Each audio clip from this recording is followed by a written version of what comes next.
All right, here are my top 10 fishing goals for bass fishing. Sometimes you run into a lull and you kind of think, what am I bass fishing for? I made this list so that maybe it'll help you out and you can decide what you want to fish for, whether it just be fun fishing, tournament fishing, or just shooting content and just having a good time. So let's get into the list.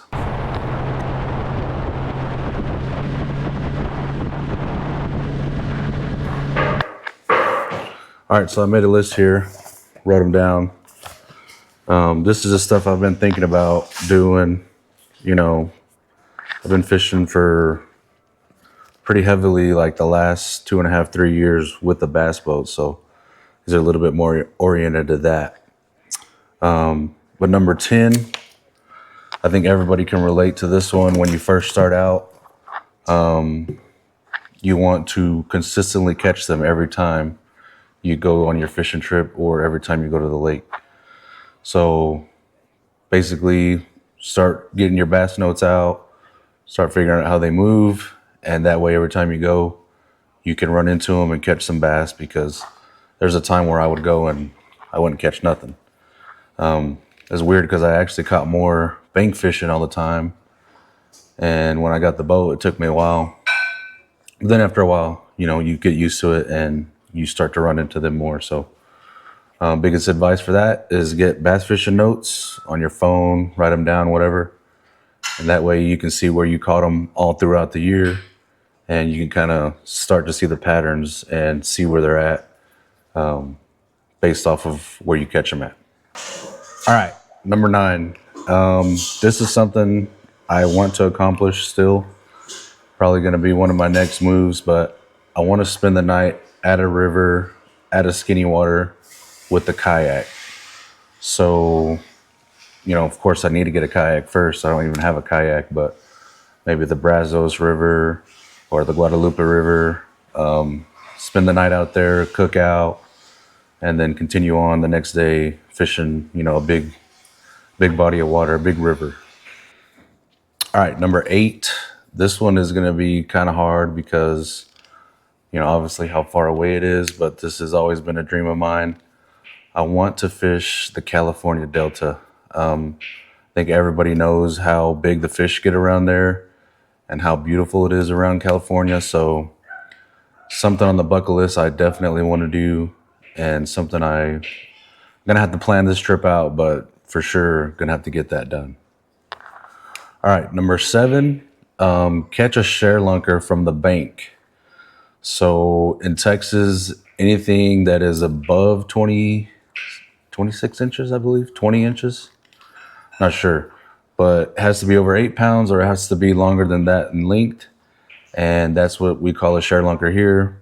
There's different tiers. I have a video about this, but basically catch one from the bank, just bank fishing, just having a good time. I think that one's going to be kind of hard too. It's actually going to be really hard. So something I want to do definitely, and I think it's more attainable for a lot of people because a lot of people just bank fish, regardless.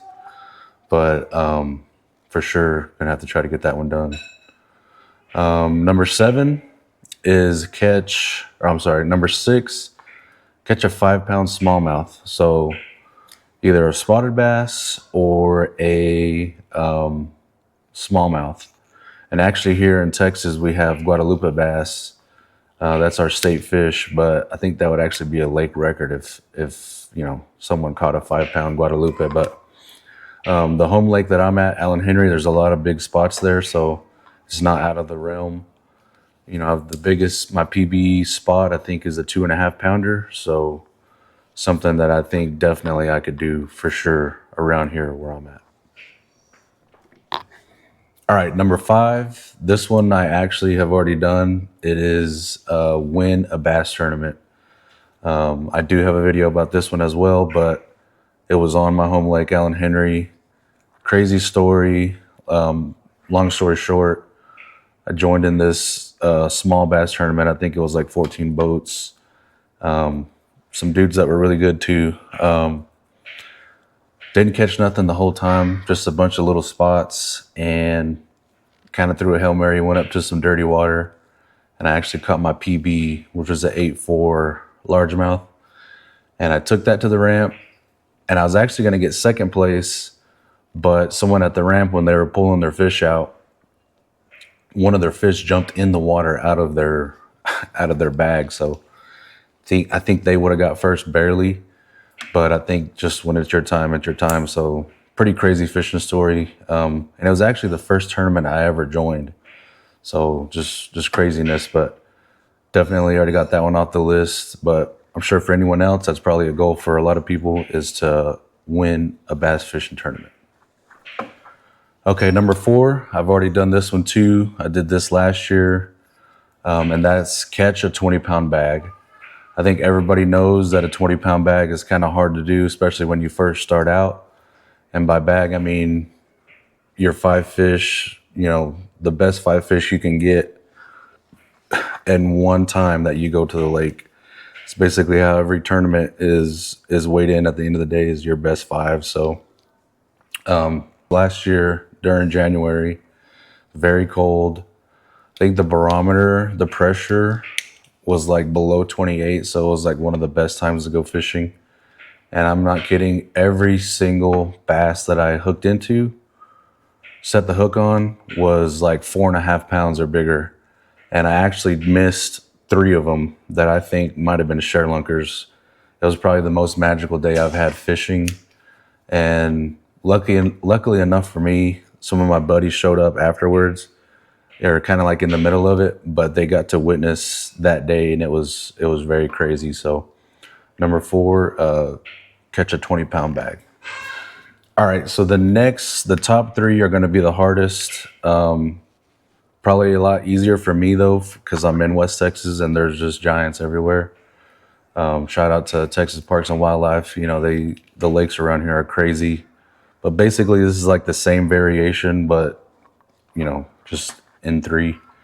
So number 3, catch a 10-pound bass that's not at the mud hole. So if anybody knows about the mud hole, I'm sure around here, it's full of huge fish. There's probably more per capita 10-pounders there than I would say any other lake, besides maybe OH-Ivy. But I mean, everything there is huge. So that's number 3. Number 2, catch a 10-pound bass, just whether it be scoping or at any other lake, because I think obviously it's harder at any other lake because per capita, like I said, it's not easy to do because there's less of them. And then number 1 overall is catch a 10-pound bass without scope. So this is just fun fishing on a bass boat, throwing a big glide or throwing a jig, which I think is probably your best chances of catching a 10-pounder with those lures there. But without, just having fun, no scope, just out there fishing and putting that double digit in the boat. So let me know what you think. Let me know what your bass fishing goals are. Maybe you haven't made a top 10 list, or maybe you've been thinking about it. But those are mine, and hopefully they can help you decide kind of why you want to bass fish for the long run. So we'll catch y'all in the next one.